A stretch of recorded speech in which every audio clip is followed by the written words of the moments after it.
Bonsoir, bonsoir, bonsoir. Salut les gars, c'est Respo Forex et je suis avec Iron One Forex. Nous sommes tous deux des traders from Côte d'Ivoire. Donc aujourd'hui je suis venu rendre visite à Iron, que nous puissions discuter un peu de comment le marché de l'or avance maintenant. Ok Iron, comment ça va? Ça va bien, merci. De la santé? On s'accroche, les temps sont un peu compliqués, il fait froid mais on s'accroche. Et le marché? Le marché ça va, le marché fait son chemin. Ah, ok. Récemment on a vu que l'or a pris son envol, mais il y a eu un petit retracement. Comment vous avez tradé cette période-là? C'était pas évident à voir, mais j'ai regardé, j'ai pensé à une stratégie qu'on appelle Elliott Wave. Okay. Et c'est à l'issue de cette stratégie que j'ai pris la position, qui a été clôturée en gain. Et ensuite, l'or a retracé. Okay. Et vous regrettez le retracement? Vous aurez bien voulu que ça continue vers le haut? Donc, techniquement, ça ne pouvait pas continuer parce que les 5 vagues avaient déjà été atteintes. Donc, il fallait envisager le retracement. Et les indicateurs même du retracement étaient déjà visibles. Donc, comment vous voyez maintenant l'or pour la semaine à venir? On attend la manipulation la semaine à venir. Vous avez utilisé un mot tout à l'heure, la manipulation. Vous pouvez nous parler un peu de... C'est quoi la manipulation dans le domaine du trading forex? La manipulation, c'est une période où les grands traders ou les grandes banques choisissent la position selon la direction que le signal va prendre. Ok. Voilà. Donc on a pensé jusqu'ici que le marché du forex ou bien le marché financier, c'est un domaine où les gens ne peuvent pas intervenir pour changer les choses.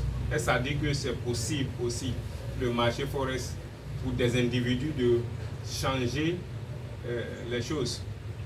Quand on parle d'individus, on parle du pouvoir d'achat ou de vente. Ok. N'est-ce pas? Ça peut être un individu ou un groupe d'individus qui ont de très gros capitaux qui, à l'issue de leur position, peut changer la direction du marché. Ouais. Ok. Donc, tactiquement, vous voulez nous dire qu'il y a des mots de manipulation qui peuvent aller dans le marché. Maintenant, en tant que trader, comment vous vous arrangez pour pouvoir identifier ces manipulations, pour savoir qu'à cette période de la journée ou de la semaine, la manipulation a commencé? Quels sont vos indices? Oh, il est en train de juste... il veut cacher sa stratégie. Voilà, peut-être vous pouvez dire peut-être que si je vois un rejet ou bien une accumulation façon et puis après il y a un pic vers le bas et bon, vous voyez. Bon, selon moi, c'est ce que je vois. Voici, on dit manipulation, c'est-à-dire on nous met dans une position où on pense que le marché va descendre Ou monter. Et après les gens changent de direction. C'est ça la manipulation. Tout à fait. Ok. Bon, on va changer un peu de sujet. Comment vous voyez le marché du forex en Côte d'Ivoire? Est-ce que les gens sont vraiment intéressés au trading comparé au sport betting comme les paris sportifs où les jeunes sont beaucoup dedans avec l'auto et autres? Comment vous voyez le trading? Le trading, c'est pas du sport betting, c'est pas des paris. Voilà, c'est l'analyse des marchés financiers, c'est des achats et des ventes de devises, des commodités. Voilà. Donc ce n'est pas des paris, ce n'est pas non plus un jeu de hasard. C'est un processus qui est issu de plusieurs paramètres qui prennent en compte la réalité de la vie, les relations géopolitiques, le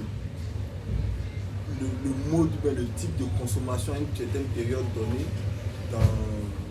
pendant l'année ou bien pendant un certain laps de temps. C'est tout ça qui fait que soit le marché prend une direction ou une autre direction. Donc le trader doit être alerte, doit être informé de toutes ces choses-là, pour prendre en compte les réalités et prendre ses positions.